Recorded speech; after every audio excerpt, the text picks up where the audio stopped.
Today's date is April 11th, which can only mean one thing. It's Jeremy Clarkson's birthday.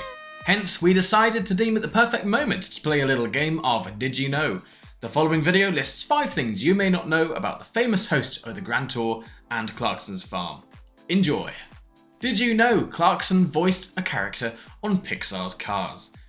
Even if you're not a fan of animated movies by Pixar or DreamWorks, you probably know the flick Cars from 2006. Its main character, Lightning McQueen, is on his way to an important NASCAR race in California where he gets separated from his crew and stranded in Radiator Springs, a small town off Route 66.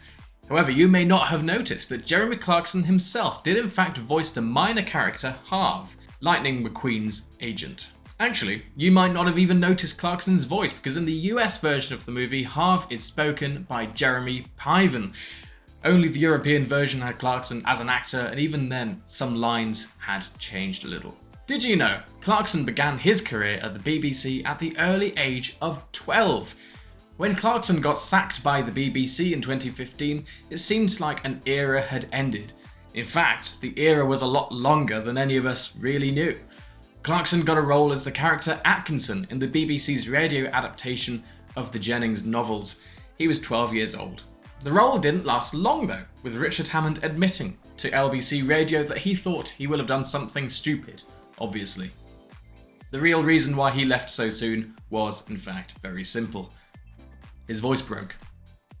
Did you know Jeremy Clarkson once bought a Ford GT and returned it, finding that it was rubbish, only to buy it back later? Jeremy Clarkson has owned many cars, but potentially the most famous car he's ever owned was his Ford GT.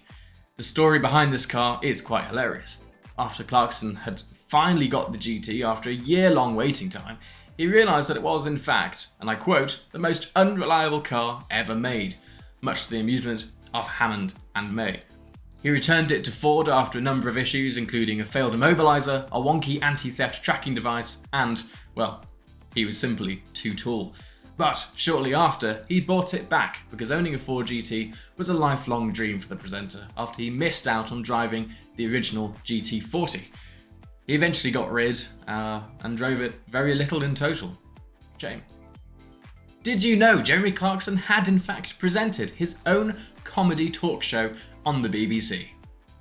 While most people know Jeremy Clarkson for the presentation of BBC's Top Gear along with Richard Hammond and James May, he also had a number of less talked about projects on the channel.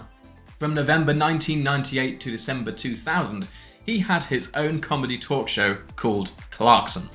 The show consisted of interviews with famous celebrities and funny anecdotes, but it got cancelled in 2000 after 3 seasons made up of 27 episodes due to low ratings. Did you know Clarkson and Andy Willman have known each other since school?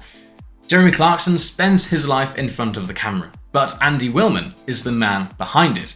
He was the producer of Top Gear and now produces the Grand Tour and Clarkson's Farm. Jeremy and Andy's friendship runs strong, but did you actually know that Clarkson and Willman have been friends since school? When Jeremy attended the Repton boarding school in Derbyshire, this is where he met Willman and they quickly became friends. Both were very much fascinated by cars and racing, which is probably why they bonded so quickly. To add to this, it's said that the term the Stig originates from these days too. New pupils at Repton were called Stigs, and when the pair were coming up with a name for Top Gear's faceless racing driver, this seemed like the obvious choice. Do you have any interesting facts about Clarkson that you want to share? Please do so, if you do, in the comments below. And it's April 11th, I know it's a Monday, but go on, have a drink for Clarkson on his birthday. Happy birthday, Clarkson. Where's my James May gin?